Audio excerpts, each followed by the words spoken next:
Welcome to our interior room with a promenade view.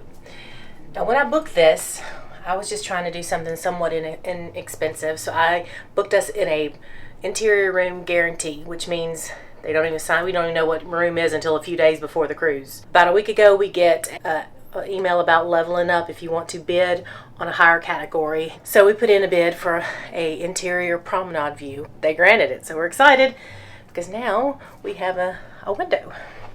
Let's go check it out. So like I said, it's a promenade view.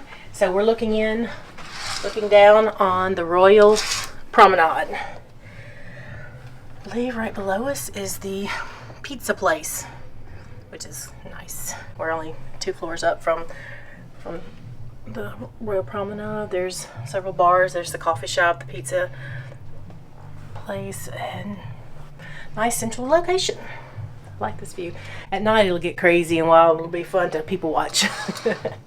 There's a seating area, a whole bench to like I said, to watch people. And then you have another bench over here, a little couch area. One thing I do want to mention, as soon as I walked into the room, it smelled good.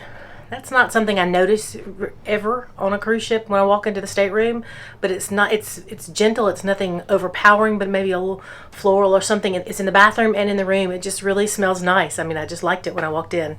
I thought it was worth noting. All right, here is the desk area. We'll start down low with a mini fridge. Just what you need. Put a few bottles of water or some leftover pizza you can have for breakfast. So we've got on either side of the mirror, there are 2 small shelves, maybe 3 inches deep, maybe sunscreen and medicines. Not a whole lot you can put in there, but it's still storage. Nice desk. There is one little drawer here.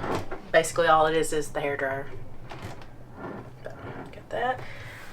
Got some more storage here. For plugs, you have 2 120s and a European over here. All right, from here, king size bed. There's a little bit of storage on either side, but there's no power supply of any sort over there. Do have a little lamp. So all the power you have is back over at the desk. Turns out that's not quite right. There actually is a USB charging port right there in the telephone beside the bed. Found this folder on the shelf, and look at this. They still have breakfast menus where you can put them out the night before, mark what you want, and it will show up at whatever time. That's convenient. Very convenient. Maybe a few other cruise lines have stopped that. We'll not talk about that. And the room service menu. Look at that.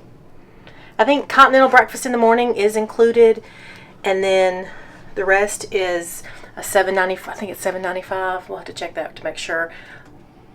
Flat fee, and you can order whatever you want, and then plus the gratuity. Check out the closet. Okay.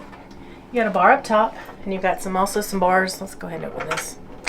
Bars down here, or if you want more space, you can pop those up if you need for your suitcase.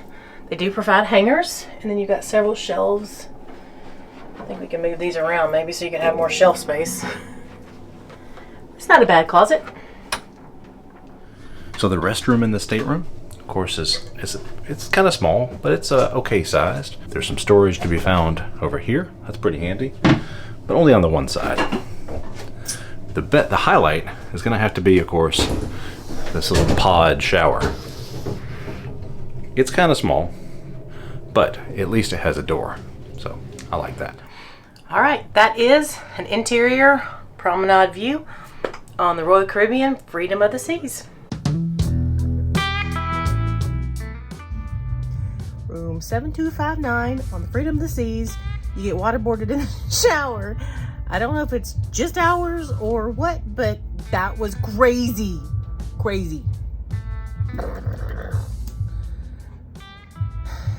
Anyway, we're not going to bed anytime soon because can you hear that?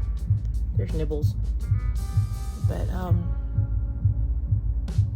Royal Promenade out there, they still party.